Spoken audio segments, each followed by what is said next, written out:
Une image puissante, Lady Di et sa célèbre robe de la vengeance entrent au musée Grévin. Le double de cire de la princesse Diana, première épouse de l'actuel roi Charles III, a fait son entrée jeudi au musée Grévin à Paris dans une réplique de sa célèbre Revenge Dress, ou robe de la vengeance. La princesse de Galles était apparue vêtue de cette robe noire décolletée signée Christina Stambolian un soir de juin 1994, dans la foulée de la confession publique par le prince Charles de son infidélité. Ce look audacieux, qui rompait avec les codes de la royauté britannique, a rapidement été surnommé la Revenge Dress et interprété comme un acte de reconquête de soi, une image puissante de féminité affirmée, de confiance retrouvée et symbole de résilience, souligne Grévin.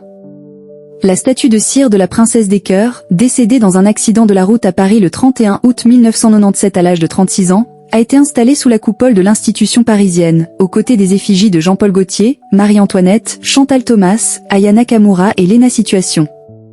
Date anniversaire. Son inauguration coïncide avec les 30 ans d'une interview explosive de Lady Di à la BBC le 20 novembre 1995. Nous étions 3 dans ce mariage, avait-elle alors déclaré, en référence à la maîtresse de Charles, Camilla, qui deviendra sa deuxième épouse. Diana avait, de son côté, reconnu une liaison. Depuis, l'entretien a fait l'objet de vives critiques, pour la façon dont le journaliste Martin Bachir avait obtenu, par des méthodes trompeuses, la confiance d'une princesse déjà dévorée par le doute. Une figure de la pop culture. Diana reste une figure majeure de la pop culture mondiale, célébrée pour son style, son humanité et son indépendance. Elle incarne ce mélange unique de tradition, de modernité et d'influence culturelle, ajoute le musée de cire. De son vivant, Lady Di fascinait déjà.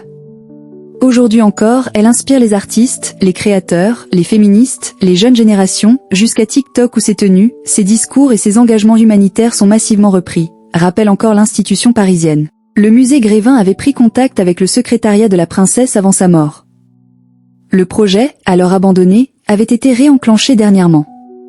Le musée Grévin présente aussi le roi Charles III et sa mère la reine Elisabeth II, sans la reine Camilla, dans la galerie des chefs d'État, loin de Diana.